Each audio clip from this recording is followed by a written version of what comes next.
So today we're going to jump into an incident that happened in Miami.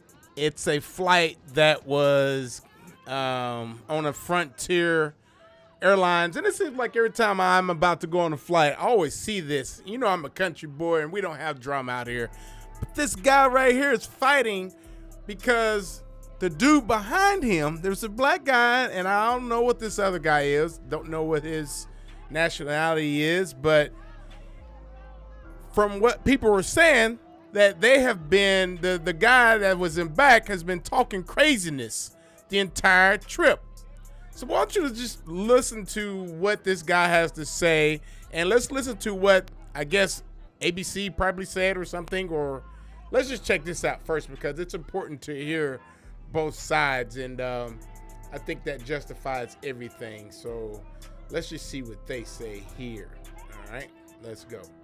The fight that broke out midair on a Frontier Airlines plane. It was headed to Miami. A New Jersey man was arrested, charged after attacking another passenger. That Frontier Airlines flight headed here to Miami from Philadelphia. According to the police report, the victim says that he was sitting in his seat when that other passenger grabbed him by the neck and attacked him. This morning, an alarming scene as a fight breaks out on board a Frontier Airlines flight bound for Miami while it was still in the air. The plane was about to land when, according to police records, 21-year-old Ishan Sharma was returning to his seat when he allegedly grabbed another passenger by the neck.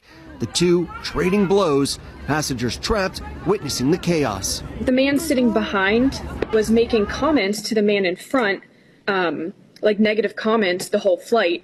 And the man in front went to the bathroom, and when he came back, that's when things started to escalate. Sisters Rosa and Regina Gergley seeing the scuffle firsthand. You could hear just like pounding kind of, and like people talking or yelling, and we could just see two people fighting, and it was almost like hitting the wall next to it. Authorities saying the victim sustained superficial cuts. So that's great that happened. I mean, it's not great that it happened because, you know, you have kids on the airline. You have families who've never experienced things like this before. But Mr. Evans, the guy who actually was the victim in front, well, he's not a victim because he beat up the dude in back, but he's getting a lot of hate right now online. And let's see exactly what he's talking about, because he's really upset that from the hate he's getting, ABC and all these other different outlets have created a narrative like they always do, and they always get it wrong. So let's go. America, ABC News, they have the narrative wrong.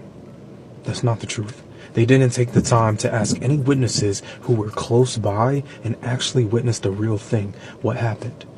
They interviewed the two girls who were at the front of the flight who videotaped what happened from a distance, whose video went viral. They interviewed them. They didn't even see what happened. All they saw was the aftermath. They seen and heard commotion going on in the back, and then they start recording their phone after we're fighting. And you guys want to go with that narrative? I've been getting a lot of hate speech. I've been getting a lot of negative comments, but I'm also getting an overwhelming amount of support. And for everybody who does support and is taking the time to go down the rabbit hole and find the truth, thank you. ABC, Good Morning America, I wish you guys would reach out and actually get the true story.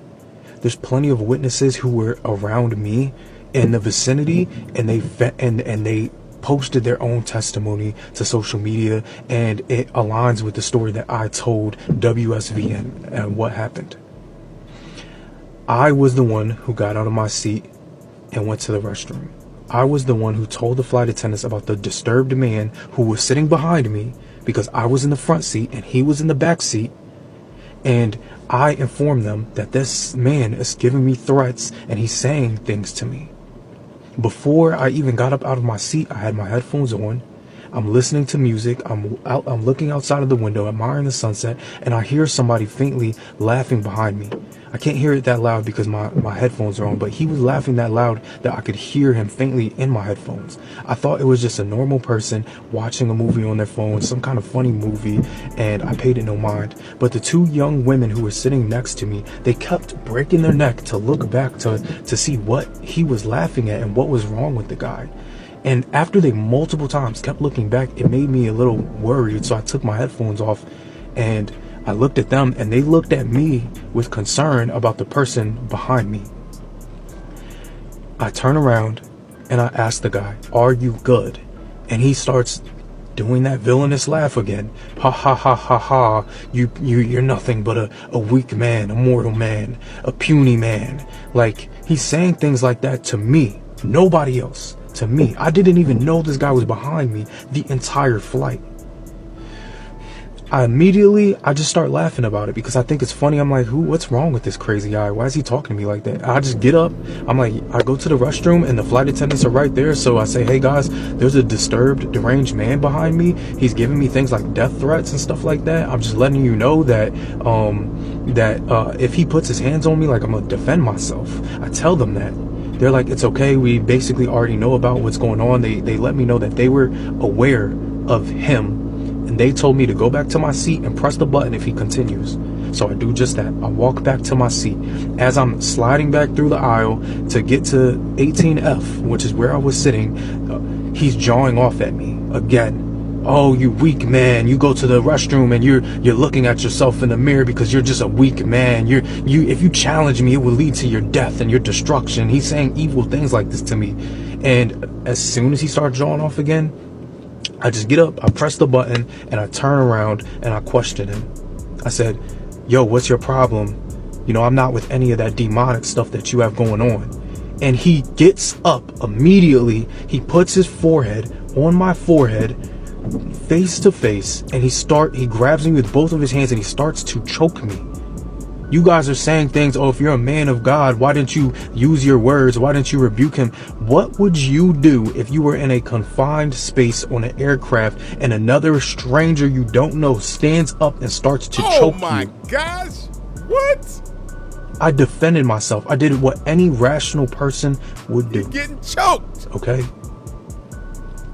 I genuinely concerned for this man, Ashan.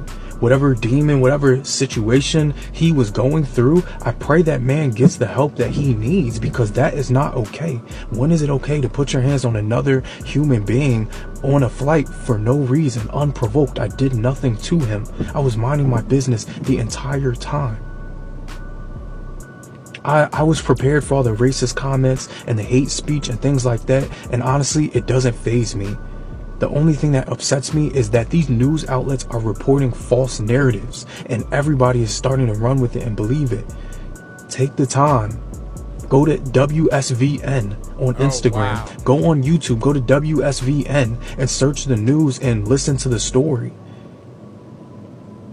There's a young woman named Melissa who was on the flight and she was helping break up the fight. She was right there when everything happened, and she tells the entire story on her Instagram. I will tag her Instagram in the comments. Go watch it for yourself. Don't believe everything the news puts out. Nice. They just put out silly narratives without having the real truth behind the entire story. Thank you to everybody who's supported me. Thank you to everybody who's reached out to me with encouragement. You guys have been nothing but uplifting through this entire experience. Everything in my life just changed overnight, all because of this one incident. I don't condone violence. I don't condone things like that, but I also don't believe it's okay for another man to attack another man unprovoked. I don't believe in that. And I believe you have every right to defend yourself, and that's exactly what I did. You know, a lot of people want to hear more about the story and they want to know what's going on, but I'm honestly getting tired of this.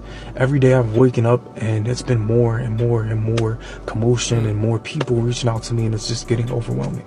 So this is the last thing I'm just going to post about this story. I'm going to leave it at that. If you guys want something more in depth, then I may post something on YouTube at some point, but just stay connected to me. Follow my page, like my page, subscribe to my page, subscribe to my YouTube, whatever the case may be, if you're looking for more. But right now I just need some time and some space. So hey, God bless you guys and take care.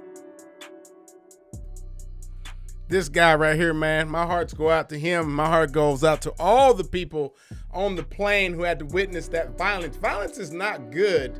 I mean, I know a lot of times we see a lot of drama like that, but it's crazy. You know, it's crazy that he has to go through this every single day. But can you imagine being on the airplane in the small, confined, like If I'm on a plane right here, that's somebody's head right here. Another person's right here if I'm lucky, you know.